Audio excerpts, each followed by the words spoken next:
하나님께서 우리에게 주시는 말씀은 고린도전서 1장 23절에서 24절까지 말씀 보겠습니다. 고린도전서 1장 23절에서 24절까지 말씀입니다. 우리 이 말씀은 함께 읽도록 하겠습니다. 고린도전서 1장 23, 24절 시작. 우리는 십자가에 못 박힌 그리스도를 전하니 유대인에게는 꺼리끼는 것이요 이방인에게는 미련한 것이로되 오직 부르심을 받은 자들에게는 유대인이나 헬라인이나 그리스도는 하나님의 능력이요 하나님의 지혜이니라. 아멘. 예, 우리는 오늘 기독교 강요 해설 121페이지 이제 들어가도록 하겠습니다. 121페이지입니다. 우리가 예수님의 구속 성취를 우리가 지금 이야기하고 있고 우리 각자의 성도들의 가슴 속에 구원으로 적용되는 바로 그것이 우리 안에 이미 임하기 전에 예수님께서 역사적으로 다 이루셔 놓았다. 그럴 때 우리가 첫 번째 살펴봤던 것이 이 하나님과의 불화에 대한 인식 속에 주님의 대속과 화목의 가치가 드러난다. 예수님이 이루신 구속성취의 가치는 첫 번째로 우리가 무엇을 이야기한 거예요? 그러니까 예수 그리스도의 구속성취라는 건 곧 이것을 우리에게 주시기 위한 것이다. 그러면 최고의 가치는 아까 우리 이재현 성도님이 기도하실 때 우리에게 최고의 누림이 그리스도와의 교제라고 그러셨잖아요. 그 같은 말이에요. 그러니까 연합한다, 교제한다. 이 얘기는 하나님과 우리 관계가 어떻게 됐다는 거죠? 화목이 됐다. 화해가 됐다. 그 관계 속에 들어갔다. 이 얘기는 원수지간이었던 혹은 하나님이 우리에게 심판자로 이렇게 서 있던 분이 예수님 그분의 속죄 때문에 아버지가 되어주셨다는 거예요. 부성애로 넘치는 아버지가 되어주셨다. 그게 이제 지난 시간에 기역번에서 한 거고요. 이제 니은번으로 가는 겁니다. 그러니까 결국 하나님과의 화해라는 것을 우리가 하나님이 주시는 은혜라고 사모할 때 결국 그거는 무엇으로부터 화목일까요? 죄와 사망, 거기서 나타난 하나님과의 불화, 단절, 다시 말하면 연합과 교제가 불가능한 상태. 그 마치 지금 우리가 북한하고 지금 우리가 지금 겪고 있는 이런 모습들이에요. 그 지금은 우리가 불화하고 있잖아요, 북한하고. 그래갖고 전화 한 통화도 연결이 안 돼요, 지금. 뭐 그런 상태예요. 근데 화해가 됐다. 이게 이제 결국 구속이 가져온 결과들이에요. 그럼 니은번은 뭐죠? 이제 그러니까 그 화해가 죄로부터니까 무엇에 대한 인식을 깊이 하지 않고는 그리스도의 화목의 필요성을 느낄 수 없다는 거예요. 죄죠. 그래서 죄를 인식하니까 교회에서 죄 얘기를 하는 건 복음에 대한 누림을 위해서 얘기를 하는 거예요. 죄를 알아야 회개를 하고 죄를 알아야 용서를 알고 죄를 알아야 그것이 가져온 결과들을 알아서 복음이 그것을 해결한다는 사실을 알게 되는 거죠. 그러니까 죄라는 것에 대한 인식이 상당히 중요하다는 걸 얘기했고, 그렇다면 지금 하나님 앞에서 죄를 지은 인간들이 그분의 정죄와 심판 아래 하나님과 단절된 상태 속에 있다라고 할 때 이제 그 속죄가 어떻게 우리에게 화해를 가져올 수 있느냐, 이 얘기를 조금 더 구체적으로 계속 설명해 나가는데 니은번은 그것을 구체적으로 설명한 것 중에 아주 중요한 부분을 또 짚고 가는 것입니다. 그래서 예수님의 십자가 사건이 우리를 어떻게 죄에서 구원하느냐, 그러면 십자가 사건은 하나님의 공의와 뭐가요? 사랑을 모두 만족시키는 그리스도의 속죄 사역이었다. 그래서 하나님이 우리를 구원하시는 일은 하나님이 사랑의 하나님이 아니었다면 있을 수가 없는 일이었던 거예요.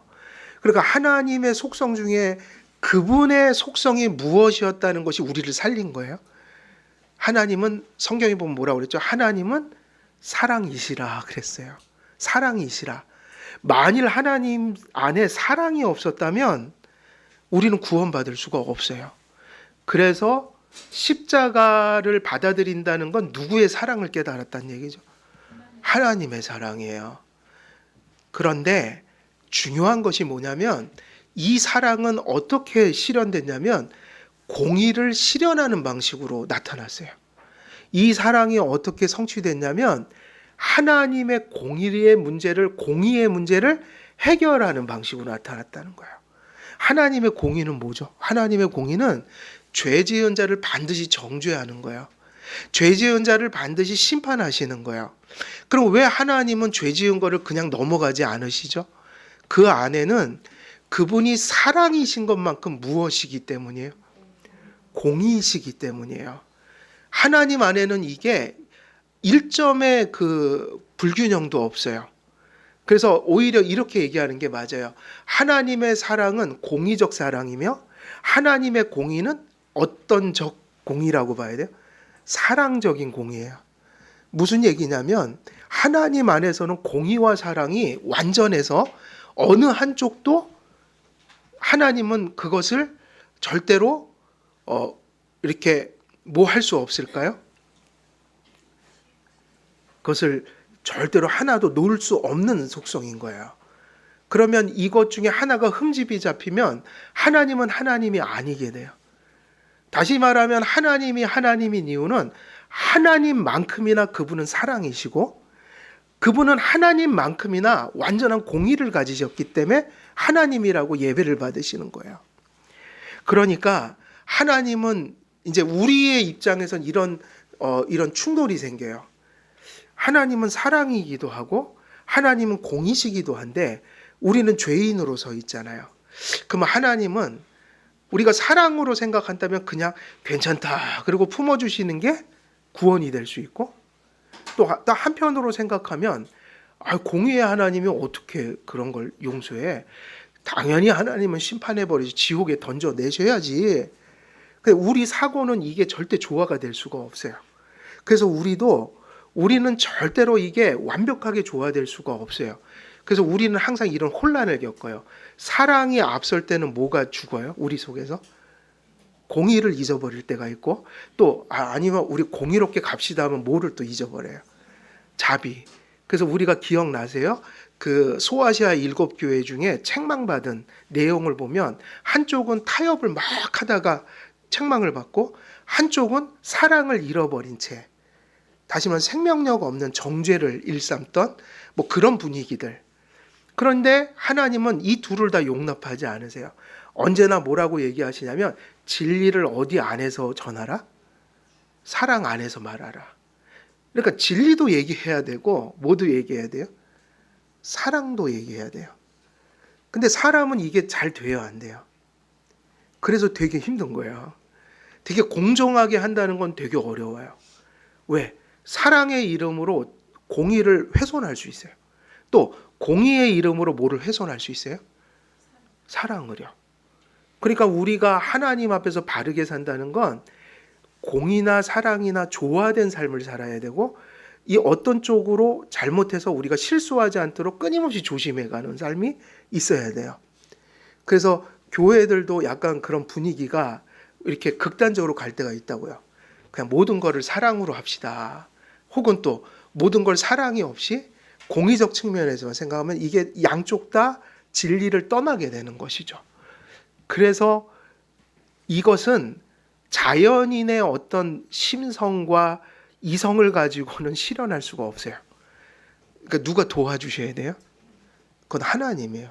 왜냐하면 하나님 안에만 그런 게 있어요.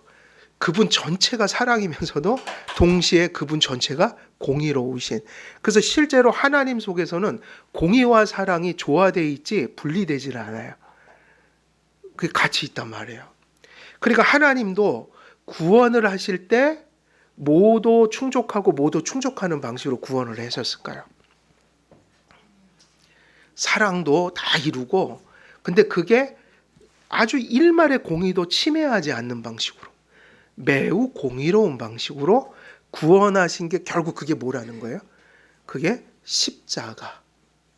그래서 우리가 십자가를 바르게 믿었다면 십자가 바라볼 때마다 공의를 느껴야 돼요.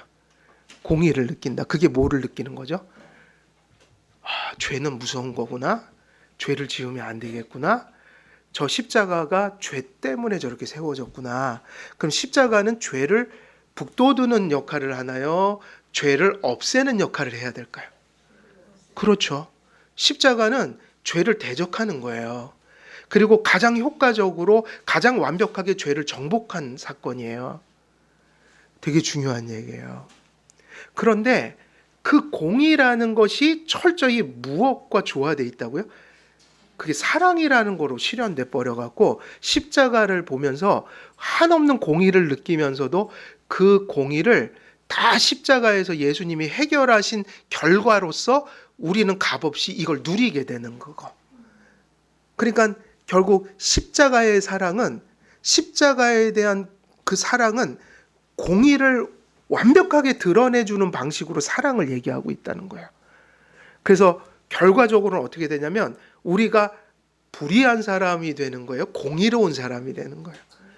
십자가를 보면 그 은혜를 생각하면 할수록 우리는 오히려 그것이 면죄부를, 그러니까 아주 불건전한 면죄부가 되는 게 아니라 거룩하게 살아야지 하는 열렬한 열심으로 나타나게 돼야 되는 거예요. 십자가는 그런 것이다. 그래서 그 신학의 정수라는 그 이름이 생각이 잘 안 나는데 그 청교도가 쓴, 그러니까 그 스코틀랜드의 장로교도가 쓴 그 에드워드 피셔라는 사람이 쓴 거야. 거기다가 토마스 보스턴이란 유명한 그 스코틀랜드의 장로교도가 주석을 붙였어요. 그러니까 우리 집에 가면 원서도 있고 번역본도 있는데 그 거기에서 비유를 든 거예요. 우리가 죄인이 되었다. 그러면 하나님의 이제 앞에 하나님의 사랑과 공의가 이게 양쪽에 서 있는 거예요. 그러면 이런 일이 벌어진 거예요. 이 사랑은, 하나님의 속성은 사랑이 있다고 그랬죠? 이 죄인을 놓고 이 사랑이 하나님께 뭐라고 얘기할까요? 사랑은 용서하십시오. 하나님 사랑 아니십니까? 그냥 넘어가 주십시오. 품어 주십시오. 그러면 이제 누가 또 옆에서 막 또 논쟁을 할까요? 공의가 하나님 잠깐만요. 아니 그렇게 하면 하나님이 아니시잖아요.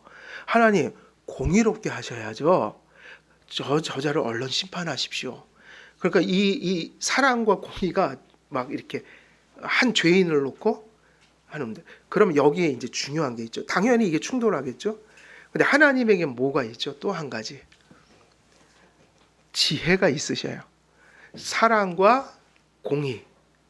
근데 이 둘은 인간이 생각할 때 이거는 그렇게 조화로운 성품이 아니에요. 서로가 부딪혀요. 그래서 우리가 이런 일을 겪게 되면 항상 우리 안에서 우리 심정이 어떤 게 막 부딪혀요? 사랑으로 할까? 공의롭게 할까? 그럼 우리 갈등이 될까요? 안 될까요? 여러분도 삶 속에서 많이 느끼죠. 저와 같은 목사 같은 사람들은 매일 그게 고민인 거예요. 이 사랑으로 이거 해야 되나? 아니면 공의롭게 해야 되나? 원칙대로 해야 되나? 그럼 이거 무지 갈등이 심한 거예요. 그래서 사랑과 공의 말고 하나님은 또 한 가지 사랑만큼이나 공의만큼이나 완전한 그 속성 하나를 또 가지고 계세요. 그게 뭐냐면 지혜예요. 야, 사랑 말을 들으려니 또 공의가 울고 공의대로 하려니 뭐가 울어요? 사랑이 울더라. 이게 이래야 되나? 이건 인간은 그렇게 하죠. 사실 우리는 매일 그러지 않아요? 자녀들도 어쩔 때 야, 이걸 사랑으로 해야 될까? 아니면 딱 부러지게 또 옳은 걸 얘기해 줄까? 근데 우리는 답이 그렇게 딱 나와요, 안 나와요? 왜 그러냐면요. 왜 우리는 힘드냐면 우리 안에 뭐가 부족하니까 그래요. 지혜가 우리에겐 그렇게 많지 않아서 답이 별로 없어요. 그건 저도 마찬가지인 거예요. 그러니까 이럴까 저럴까다 최대한 그저 조율해서 그냥 최선을 하는 거죠, 우리는. 그 죄성이 있으니까 어쩔 땐 죄성이 나타날 때도 있고. 근데 하나님은 실수가 없으세요. 하나님은 뭐가 있으시니까요. 지혜, 그래서 하나님 안에는요, 공의와 사랑이 충돌하지 않도록 철저히 사랑에 속한 것이면서도 공의를 조금 더 타협하지 않고 공의를 완전히 완벽하게 성취하는 방식으로 사랑과 공의가 함께 나타나게 하는 구원 방법을 알고 계세요? 모르고 계세요? 그 지혜가 뭐라고 그랬죠? 바울이 그 지혜를 뭐라고 얘기했어요? 십자가다 그랬어요. 십자가는 하나님의 뭐라고 그랬어요? 지혜다. 여러분, 십자가는 하나님의 지혜예요. 어떤 지혜냐면 공의와 사랑이 전혀 부딪히지 않는 방식으로, 양쪽 거를 다 성취하는 방식으로 가장 정당하게 우리를 구원하시는 방법이 십자가였어요. 결국 구속을 이해한다는 것은 십자가를 이해한다는 거예요. 그리고 거기서 무엇이 성취됐다는 걸 깨닫는 거예요. 나를 위하여. 사랑과 공의가 어디서 다 성취됐다? 예. 근데 그 십자가가 바로 뭐냐? 찬송이 터져 나온다는 거예요. 하나님이 이렇게 지혜롭게 우리를 구원하셨구나. 그 내용이 바로 니은번입니다. 그 내용을 볼게요. 최고의 의가 되시는 하나님께서는 모든 사람 안에 보이는 불법을 사랑하실 수가 없으십니다. 그래서 우리가 이미 이건 다 배웠죠. 하나님은 의의 기준이에요. 의 자체예요. 그리고 하나님은 의로우신 분이기 때문에 무엇을 사랑할 수가 없어요? 불법을, 죄를. 그러니까 이게 뭐인 거예요? 공의죠. 하나님이 만일 불법을 그냥 수용해 주신다면 하나님일 수가 없어요. 네. 모든 사람 안에는 하나님의 진노와 미움을 받아 마땅한 뭐가 있을까요? 죄책과 부패가 있어요. 이게 두 가지 죄의 결과죠. 죄에 대한 책임, 그리고 죄에 대한 오염. 이 두 가지를 모두가 가지고 있기 때문에 아담 안에서 모든 사람이 누구의 진노와 뭐를 받는 대상이 된 거예요? 하나님께 미움을 받는 원수지간이다. 이거는 예외가 있을 수 없어요. 우리도 예수님 믿기 전엔 다 이 상태에 있었어요. 그건 예외가 없습니다. 모든 사람들은 부패한 본성과 그에 따른 타락한 삶을 통해 하나님께 사실은 무엇이었을까요? 골칫거리였어요. 이것은 내 얘기가 아니까 칼빈의 단어를 그대로 옮겨놓은 거예요. 요약하듯이 하나님 앞에 피고로 서 있으면 뭐로 서 있죠? 피고예요. 그래서 무슨 저주 아래 있습니까? 궁극적으로 지옥의 저주 아래 있어요. 그래서 이 지옥이라는 게 현대인들에게는 별로 이렇게 그냥 개념으로 있지 실제로 그 가슴 속에 받아들여지지 않으니까 별로 지옥을 안 무서워해요. 그래서 요즘에 사람들은 지옥이 우리가 말하는 기독교의 지옥을 두려워하지 않고 대부분 뭐가 지옥이냐면 이 현실 생활이 지옥이에요. 실제로 그게 더 무서워요. 요것만 해결되면 별로 안 힘들어요. 그러니까 뭐가 안 될까요? 전도가 안 되는 거예요. 이미 지옥을 무서워하지 않아요. 근데 이제 여러분도 느끼겠지만 우리들도 지금 지옥이 조금 그죠? 리얼하지 않잖아요. 그게 어쩔 수가 없어요. 시대의 상이에요, 지금. 근데 성경엔 진짜 지옥이 있어요. 그래서 언제 특강 한번 하려고 그러는데 몇 년 전부터 준비하는데 전 지옥이 참 힘들어요. 바르게 전해야 되는데 너무 할 게 많아요, 공부가.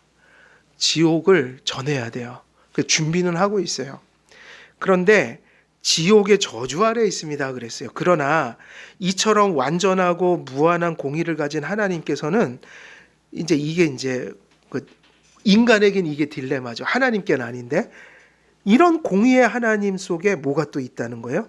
사랑의 하나님이시기도 한 그분이 계신다. 여호와께서는 인간 안에 있는 하나님의 것을 잃어버리길 원치 아니하시고 여전히 자기의 인자하심을 드러내셔서 사랑하시는 무엇을 찾으십니다. 적어도 인간을 계속해서 구원의 대상으로 삼는 이유가 뭐냐면 여러분들과 세상에 존재하는 아담 안의 모든 후손들이 인간이기 때문이에요. 여러분 이거 좀 생각해 본 적 있어요? 왜 우리들이 구원의 대상이 됐을까요? 우리가 인간이기 때문이에요. 파괴되긴 했는데 우리 안에 뭐가 있는 거예요? 하나님의 형상이요. 그것 때문에 구원하시는 거예요. 물론 모두를 구원하진 않지만 그 인간들 가운데 특별히 인간을 끄집어내서 구원하시는 행위는 그들이 모이기 때문이에요. 인간이에요. 그래서 우리가 인간의 존엄이라는 걸 지금 하나님 없는 인본주의적인 철학이나 뭐 그것도 지금 그나마 중요하지만 우리는 조금 달라야 돼요. 우리가 인간을 존엄히 여기는 이유는 뭐 때문이어야 돼요? 하나님의 형상을 지닌 하나님이 보실 때 당신께서 우리를 만드실 때 우리 안에서 당신을 닮은 뭔가를 주셨다는 거예요. 그것이 파괴됐지만 그 형상의 잔재가 남아있다는 거예요. 그러니까 적어도 완벽하게 버림받은 사람들이만 타락했지만 허물과 죄로 죽었지만 그들은 여전히 무엇으로 불리고 있어요? 무엇으로 불리고 있어요? 사람, 인간. 그래서 우리는 인본주의적인 의미에서 뭐 인간 생명 부르짖는 게 아니라 성도들은 하나님을 전제하고 인간을 소중히 여겨야 돼요. 하나님 형상을 가진 존재들이다. 그래서 저는 약간 좀 다른데 뭐 요번에 일어났던 일들도 그런 상황에서 총을 겨눴다는 건 총은 왜 있는 거죠? 죽이려고 있는 거 아니에요. 전제가 죽이기 위한 도구라고요. 그걸 사람한테 겨누는데 그게 전시도 아니고 지금 이런 상황에서 누군가에게 총풀이를 겨눈다는 건 있을 수가 없는데 이걸 정치적으로 해석하는 건 이제 세상 일이고 교회는 그 얘기하는 게 아니라 악하다 그건. 왜냐하면 인간이 아직 모기 때문이에요. 타락했지만 그들은 인간이에요. 그래서 그런 일이 있으면 안 된다고요. 사람이 피를 흘리는 일이 있어서는 돼요, 안 돼요? 어떠한 이유가 있어도 최악의 상황, 뭐 전시나 뭐 최악의 상황, 그런 상황에 가기 전까지는 그 어느 누구의 피도 흘려서는 안 되죠? 근데 그거를 그냥 인본주의적인 얘기로 하면 정치적인 얘기가 돼요. 전 그 얘기를 하는 게 신학을 얘기하는 거예요. 테올로지. 그리고 우리는 교의를 얘기하는 거예요. 우리 교의. 무슨 교리요? 하나님의 형상이요. 우리는 좀 다른 시각에서 봐야 돼요. 하나님이 인간을 하나님의 아들까지 보내서 인간 중에 어떤 사람들을 건져내신다는 건 그들이 인간이 아니면 그 혜택을 못 받아요. 이유가 뭐냐면 하나님 형상이어서 구원하시는 겁니다. 그래서 구원이 뭐냐면 하나님의 형상을 뭐 하는 게 구원이라고 그랬어요? 회복시키는 거. 구원의 목적이 하나님 형상을 회복시키는 거예요. 근데 하나님 형상이라는 그 자체가 있어야지 회복을 시킬 거 아닙니까? 그래서 우리는 사람을 소중히 여겨야 돼요. 그래서 우리가 가끔 그 얘기 하는 거예요. 강아지, 고양이 뭐 다 이쁘고 귀엽지만 절대로 그걸 사람과 혼동해서는 안 돼요. 사랑을 주더라도 그건 강아지를 사랑하는 것이고 고양이를 사랑하는 거지 고양이나 강아지를 사랑하면서 사람을 사랑한다는 착각 속에 빠지면 안 된다고요. 왜냐? 어마어마한 차이인 거예요. 하나님은 사람만을 구원해요. 예수님은 사람을 위해서 죽으신 거예요. 그래서 성찬의 떡을 누구에게 안 줘요? 짐승에게 안 줘요. 근데 이 하나님의 십자가 걸어놓고 교회라는 간판을 건 곳에서 고양이와 개와 소와 돼지에게 뭐를 주어요? 예수 그리스도의 살과 피를 상징하는 그 성찬의 떡과 포도주를 먹인다고요. 지금 벌써 옛날에 그런 일이 독일에서 자유주의 교회들이니까. 그러면 안 된다. 다시 말하면 인간이 인간 되는 이유를 우리는 하나님 말씀에서 또렷이 보고 그 관점에서 인간들과 관계하고 생각하고 말하고 이렇게 가야 된다. 그래서 이제 우리가 이게 중요하죠. 그 세상에 많은 것들이 뭐 중요하긴 하나 사람만큼 중요한 거는 있다 없다. 요거는 좀 가치관이 확실했으면 좋겠어요. 다른 모든 것은 결국은 사람을 위해서 하는 거지 그 어떤 것을 위해서 하는 것은 없어요. 예를 들면 저도 우리 아버지도 살아오신 일평생 삶을 딱 봤는데 한 가족을 어찌됐든 지탱해 가려고 아버지들이 저 밖에서 그 살아가는 그 삶의 고생과 질고는 어마어마한 짐이에요. 저는 예전에 아버지가 일하던 곳을 한번 갔었어요. 제가 신학교 2학년 때인가? 거기서 갔다가 되게 눈물을 많이 흘리고 왔었어요. 왜냐하면 우리 아버지가 그때 뭘 하셨냐면 저기 상계동의 아파트 단지의 관리 사무소에 보면 그 밑에 그 변전실이라고 지하에 그 전기를 관리하는 아버지는 전기 기술자거든요. 그럼 거기 그 지하 컴컴한 곳에 이제 방 하나가 있는 거죠. 근데 가서 있는데 계속 전기가 그 전압기에서 지 그런 소리가 들리는 거야. 하루 종일 정신이 얼마나 거스리는지. 거기서 주무시고 이런 걸 그때 처음 본 거야. 그래서 와갖고 아버지는 고생 많이 하고 사는구나. 뭐 그런 생각을 하고 온 적이 있는데, 근데 왜 그렇게 고생하고 사는 거죠? 무엇을 위해서요? 결국은 가족들, 그 가족들의 생명 위해서, 생존 위해서 그런 거 아니겠어요? 결국은 사람을 위해서 일도 하는 거예요. 어느 누구도 일을 위해서 일을 하지는 않아요. 그리고 만약에 그렇다면 그건 정말 잘못된 생각이에요.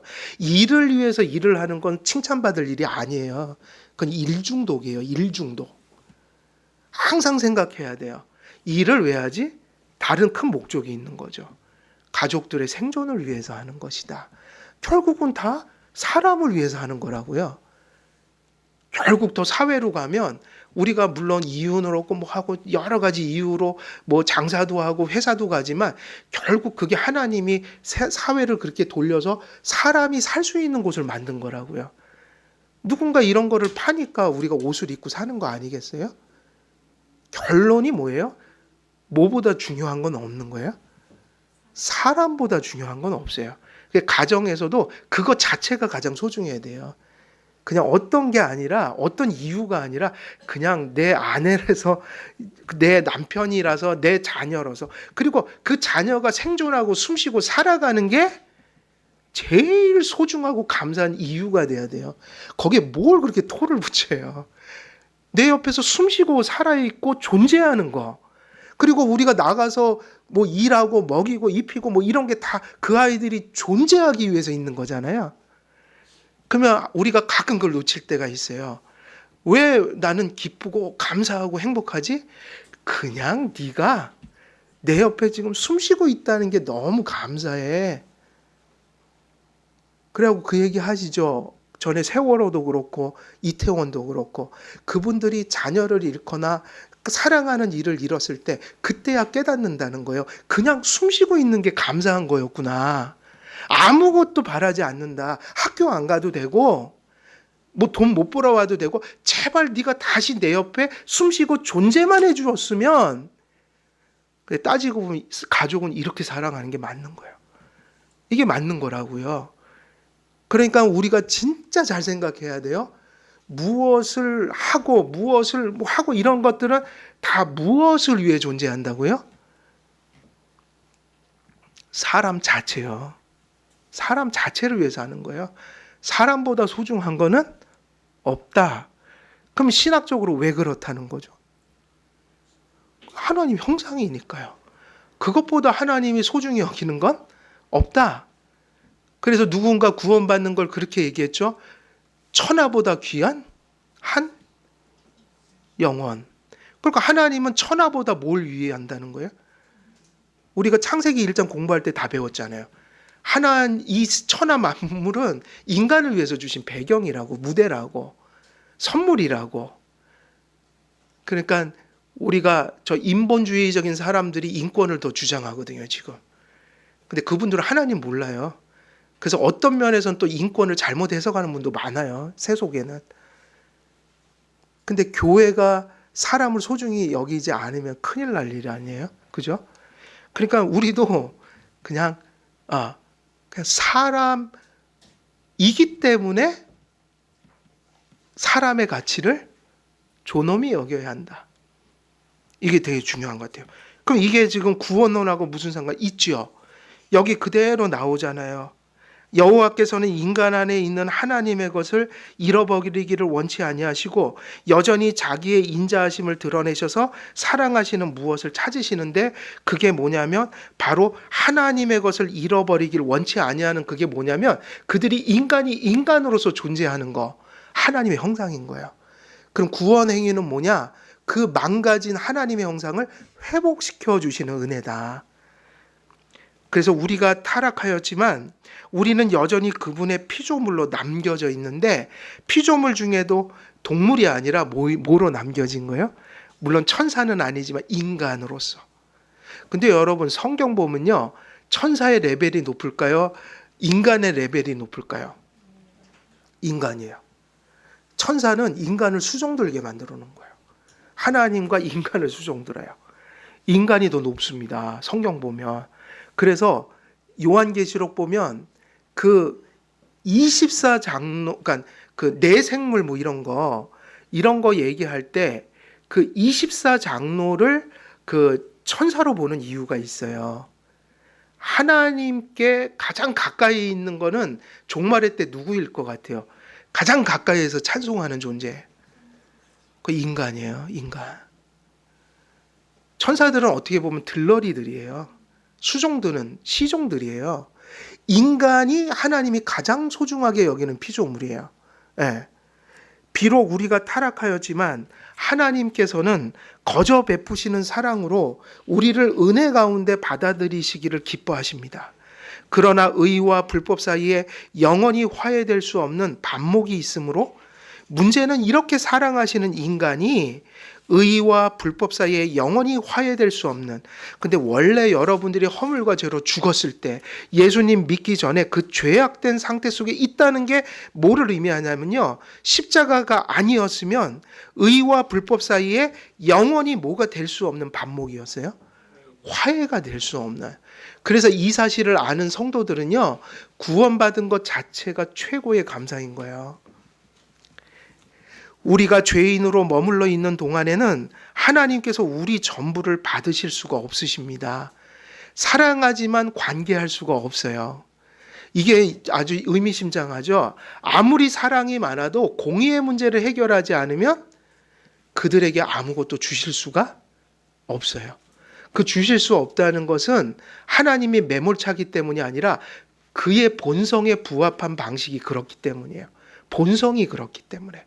그게 하나님이 하나님 되게 하는 것이기 때문에 하나님도 죄인을 그 문제를 해결하지 않고 뭔가를 주실 수가 없다. 이게 중요한 얘기예요. 하나님께서는 공의를 희생하는 방식으로 절대로 누군가를 사랑하지 않으세요. 중요한 얘기죠. 공의를 희생하면서 뭐 하지 않는다고요? 사랑하지 않으셔요. 사랑을 포기하지도 않으셔요. 그렇다고. 그럼 이것은 인간에게 딜레마처럼 보이는데 하나님에겐 딜레마가 아니다. 왜냐하면 하나님은 이 두 가지가 어떻게 조화롭게 함께 할 수 있을지 아시는 지혜가 있으시기 때문에. 우리 안에는 불완전한 모습과 혼란 속에서 공의와 사랑의 가치가 충돌할 때가 많습니다. 사랑을 실천하려 공의를 희생하거나 공의를 실천하려 사랑을 희생할 때가 많습니다. 그 개혁교회의 질서라는 것은 공의와 사랑을 조화시키려는 가장 안전한 길이에요. 이해되십니까? 모든 것을 말씀과 신앙 고백과 교회 질서라는 것을 가지고 어떤 문제들을 해결해 나가는 거예요. 이것을 떠나잖아요. 그럼 우리는 반드시 사랑과 공의 어떤 측면에 치우치게 돼요. 교회와 말씀 속에서 교회는 그 하나님의 말씀을 인식하고 하나님께서 이 공의와 사랑을 가장 적절하게 표현할 수 있는 교회의 예배와 생활 방식을 주신 거예요. 네, 그래서 그러나 하나님 안에서 하나님의 공의와 사랑의 속성은 완전한 조화 속에서 일치를 이루십니다. 하나님께서는 하나님의 완전하시고 무한하신 만큼 완전하고 무한한 사랑을 가지시는 동시에 하나님의 완전하시고 무한하신 만큼 완전하고 무한한 뭐를 가지세요? 공의. 하나님께서는 사랑이시며 공의이십니다. 하나님께서는 죄인을 구원하실 때 공의를 만족시키는 동시에 그것이 사랑의 은총이 되고 구원이 되게 역사하세요. 그러니까 공의가 사랑과 위배되는 게 아니라 충돌하는 게 아니라 그 공의가 사랑으로 전환되도록 이것이 하나님의 지혜입니다. 그래서 성경은 하나님의 지혜를 찬양해요. 그 성경에서 가끔 지혜를 자꾸 찬송하는 건 그냥 그 지혜를 높이는 게 아니라 지혜가 없었다면 우리는 다 죽었어요. 예, 이것은 정말 중요한 얘기예요. 하나님께서는 가장 선한 목적도 아시고 품으시는 전지한 지성을 가지고 계신 동시에 그 목적을 이룰 가장 선하고 효과적인 뭐를 아시죠? 수단을. 이게 계속 겹치죠. 에베소서 오늘 오전에 얘기할 때도 목적과 수단 나왔죠. 항상 이렇게 가는 거예요. 우리에게 모순적이고 충돌적인 공의와 사랑의 관계가 하나님 안에서는 하나가 되고 조화를 이루어 일관됩니다. 하나님께서는 당신의 속성과 성품에 부합한 방식으로 죄인을 구원하십니다. 곧 하나님께서는 그분의 공의를 만족시키는 동시에 사랑의 속성에 부합한 방식으로 죄인을 구원하실 지혜를 가지고 계십니다. 그것이 무엇이죠? 십자가 구원이에요. 십자가는 사랑과 공의가 어떻게 되는 장소일까요? 네, 만나는 점이에요. 교차점. 그래서 우리가 십자가를 믿으면 믿을수록 사랑도 많아지고 뭐도 많아질까요? 공의로워져요. 네. 다른 방식으로. 그래서 십자가는 사랑과 공의가 만나 우리를 구원하는 지점이 되어버렸어요. 십자가에서 하나님의 공의가 완전히 성취되는 동시에 하나님의 사랑이 계시됩니다. 거룩한 구원의 목적을 공의와 사랑이 조화된 방식으로 우리를 구원하시는 것이 하나님의 지혜인 십자가입니다.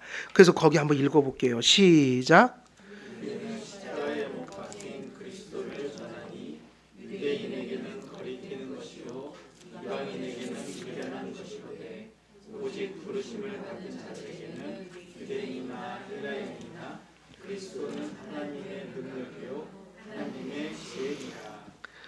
그러므로 하나님께서는 적대 관계의 원인이 되는 모든 것을 제거하셔.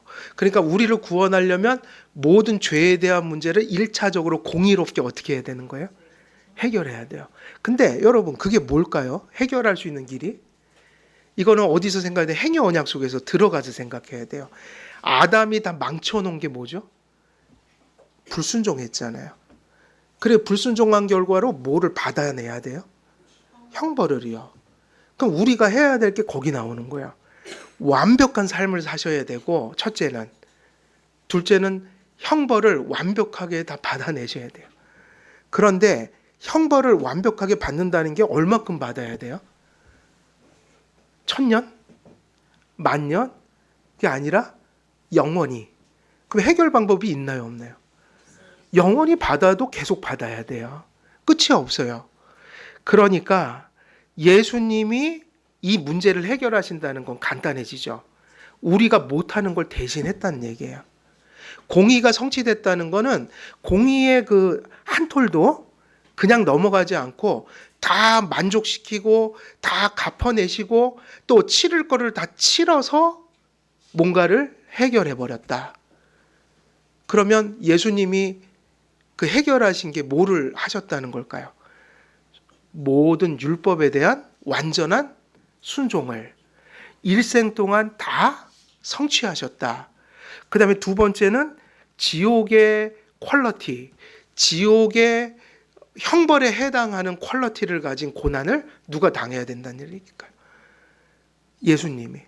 그래서 예수님이 순종도 다 하셨고 십자가에서 하나님의 심판을 받으셨어요? 안 받으셨어요? 받으셨어요. 그래서 그 증거 구절이 엘리 엘리 라마 사박다니, 한마디로 말하면 하나님이여 하나님이여 어찌하여 나를 버리시나. 그러니까 한마디로 얘기하면 버림을 받은 거예요. 예수님께서 이 얘기는 어떻게 공의를 해결했냐, 이게 왜 사랑으로 우리에게 보여지는가. 우리에게 쏟아부을 저주와 진노를 누구에게 쏟아부은 거죠? 그럼 공의가 성취됐어요, 안 됐어요? 하나님이 우리에게 안 하고 예수님께 다 쏟아부으신 거예요. 그러니까 우리가 당할 고통을 다 당하신 거예요. 그 십자가를 보면 이 생각 먼저 들어야 돼요. 저 예수님의 부르짖음이 나의 죄 때문이구나. 십자가가 저렇게 세워지기까지 해야 되는 이유는 내 죄의 무거움 때문이구나. 근데 그게 왜 사랑으로 비추어지는가? 이게 다 내가 받아야 되고 내가 해야 되는데 이걸 누가 다 받아내셨다? 공의의 성취가 우리를 향해서 뭐로 전환돼요? 사랑이 돼버리는 거예요. 그래서 이전에 불결하고 불순하던 우리가 그가 보시기에 의롭고 거룩한 자로 나타나게 하시려는 뜻입니다. 그러므로 하나님 아버지께서 사랑으로 앞질러 행하시어 그리스도 안에서 화목을 이루십니다. 공의와 사랑이 예수님 안에서만 이루어졌다. 그래서 화목이 누구 안에서 이루어지는 거예요? 그리스도. 우리가 할 수 있는 게 하나라도 있을까요? 없을까요? 없어요. 그가 먼저 우리를 어떻게 하셨죠? 예, 그가 먼저 사랑하셨어요. 그리스도께서 죽음으로 속죄하시기 전까지 우리 안에 불법이 머물러 있었기에 하나님의 진노와 저주와 정죄를 삽니다. 죄인된 우리가 하나님과 화해를 가져 그분과 연합하게 되는 것은 한 가지 이유밖에 없어요. 오로지 그리스도 때문입니다. 하나님께 용서를 받고 그분께 용납된 것을 확신하려면 우리의 눈과 마음을 오로지 누구에게 고정시켜야 돼요? 그리스도예요. 그래서 이런 말씀을 하시죠. 왜냐하면 오직 그리스도 자신을 통하여서만 죄가 우리에게 전가되는 것을, 즉 하나님의 진노를 함께 초래하는 죄의 전가를 실제로 뭐 할 수 있다? 모면할 수가 있다. 성육신하신 독생자께서는 모든 율법의 완전한 순종을 이루시고 우리의 죄책을 전가받으시오. 근데 한 가지 여쭤볼게요. 예수님이 우리 죄를 대신할 때 예수님이 실제로 죄인이 된 거예요? 그러면 벌을 받아도 마땅한데 예수님은 오염이 없으셨잖아요. 뭐만 받아서 죄인이 됐냐면 죄책이에요. 책임을 전가받은 거예요. 그러니까 그분은 의인이 죽은 거예요. 그분은 거룩하시고 의로운데 죄에 대한 책임을 받는 바람에 의로운 자로서 죽어주신 거예요. 그래서 감사한 거예요. 그래서 우리에게 전가하실 의와 공로를 만드셨어요. 하나님의 아들을 통해 하나님의 모든 공의가 만족되었고 이러한 대속의 성취가 우리에게는 무엇으로 베풀어지는 거예요? 사랑과 은총으로. 십자가는 이처럼 그리스도의 요 말이 되게 중요합니다. 대리, 형벌, 만족적인 속죄예요. 이걸 통해서 하나님의 공의와 사랑이 완전히 성취돼 버렸어요. 성경은 이것이 하나님의 지혜로부터 비롯된 것이라고 가르칩니다. 근데 이 지혜가 언제부터 이게 이렇게 계획으로서 이렇게 정해지게 된 거예요? 창세 전에 우리를 품어주신 하나님의 사랑이 그리스도 안에서 확정되어 있었고 그 기초가 수립되었다고 증언합니다. 사도들과 고대 교회의 교사들과 특히 아우구스티누스도 이를 증거합니다. 그러니까 성경의 근거에서, 그리고 그 고대의 교부들 있죠. 그 역사적으로 그 처음 초대교회 이후로 하나님의 속죄를 깨달았던 교회와 그리고 아우구스티누스 같은 그 마지막 교부, 그런 사람들 속에, 다시 말하면 교회의 역사 속에 십자가가 어떤 의미를 갖는지를 이미 역사적으로 이렇게 정리해 놓은 신앙의 고백들이 있었다는 거예요. 그러면 저희들이 지금 이 내용을 믿고 받고 고백한다는 것은 무엇을 고백하냐면 개인의 어떤 견해를 받는 게 아니라 공교회가 검증하고 고백했던 역사적인 신앙 고백을 받는다는 거예요. 그래서 이것은 공교회성이에요. 이것이 성경 속에서 예수님을 믿었던 내용들인 것이죠. 그래서 오늘은 니은번까지 다 마쳤습니다. 그래서 니은번에는 주제가 뭐였죠? 공의와 사랑을 온전히 만족시킴으로 우리에게 구원을 주신 사건이 십자가 사건이다. 그렇게 이제 끝내고, 디귿번에는 뭐가 나오냐면 이제 고난과 죽음이라는 것에 또 포커스를 맞춰서 가는데, 그래서 이제 이 내용들이요 사도신경을 따라서 지금 가고 있어요. 사도신경의 순서를 따라가고 있다. 뭐 그렇게 이해하시면 될 것 같아요. 오늘은 여기까지 말씀 증거하고 마치도록 하겠습니다. 기도하겠습니다. 살아계신 하나님 아버지, 우리가 구원받는 유일한 길인 십자가의 진리들을 우리가 하나님의 말씀 속에서 온전히 깨닫고 수용하고 그 말씀에 우리의 영혼을 의탁할 수 있도록 참 믿음을 허락하여 주옵소서. 그리함으로 십자가 속에서 하나님의 공의를 발견하고 주님의 사랑을 발견하며 또 주님의 지혜를 발견하여 우리의 구원이 오직 하나님의 일이요 하나님의 은총임을 감사하며, 또 십자가를 통해 하나님께서 베푸신 그 구원을 날마다 삶 속에 누리고 감사하는 저희들의 삶이 될 수 있도록 하나님 선히 인도하여 주옵소서. 감사드리오며 우리 주 예수 그리스도의 이름으로 기도드리옵나이다. 아멘.